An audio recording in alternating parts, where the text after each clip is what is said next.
చంద్రబాబు నాయుడు గారి ప్రభుత్వంలో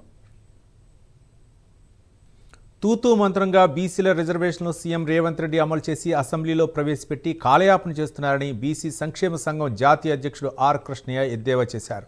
హైదరాబాద్ ఇందిరా పార్క్ వద్ద 42% బీసీల రిజర్వేషన్ల అమలుపై ధర్నాలో ఆర్ కృష్ణయ్య పాల్గొన్నారు.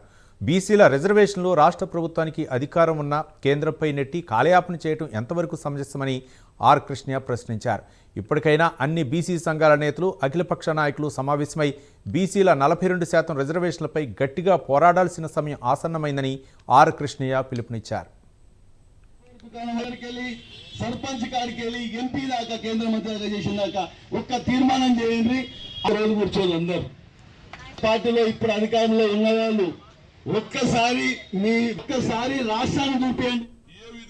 జీవితాలు గడుపుకుంటున్నారని ఆలోచన చేసి వారికి న్యాయం జరగాలని జిత్తిన ఇచ్చేదారి ఉత్తి భాగీదారి ఇప్పుడు సత్యనారాయణ ఎంత సంఖ్యలోనో అంత వారు రావాలని కోరుతున్నారు.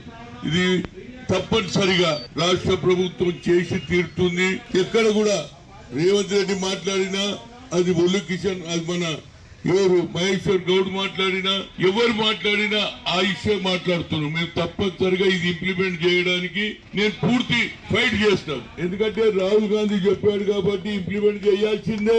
ఎందుకంటే నాయకుడే ఒక ఆలోచనలో వచ్చిండు పేద ప్రజలకు న్యాయం చేయాలనేది 10 జిల్లాలు తిరిగి కామారెడ్డిలో సిద్ధరామయ్య సమక్షంలో రేవంత్ రెడ్డి అనౌన్స్ చేయడం జరిగింది. దాని గురించి మీరు ఆలోచన చేసి దానికి ఉంటే ఫస్ట్ ఫైట్ నేనే చేస్తా. నేనే కాదు కాకపోతే మహేశ్వర్ కూడా చేస్తాడు. దాని గురించి ఆలోచన కాదు. ఇప్పుడు అసలు సంగతి బయటపడ్డా బాబు, దాని మీద ఏం చెప్పాలో నాకు అర్థమైతే లేదు. కేంద్ర ప్రభుత్వం ఒక జీవో తీసిందా, వా ఏ మంచి జీవోరా బాబు. దానికి బడ్జెట్ 59,000 కోట్లు 540 కోట్లు పెట్టారు. కానీ ఆయన ఏం రాసింది తెలుసా? మాట్లాడిన వ్యక్తులు అందరు నిన్న టీవీలో చూసినాక బాధపడ్డా. ఏమి జీవో క్యాస్ట్ వైజ్ సెన్సస్ తీసేసిండ్రు. 2027 లోపల సెన్సస్ అట. సెన్సస్ ఎవరు కావాలరా బాబు? ఇప్పుడు 140 కోట్లు ఉన్నాం. సెన్సస్ ఇంకో 3 కోట్లు జనం పెరుగుతుంది.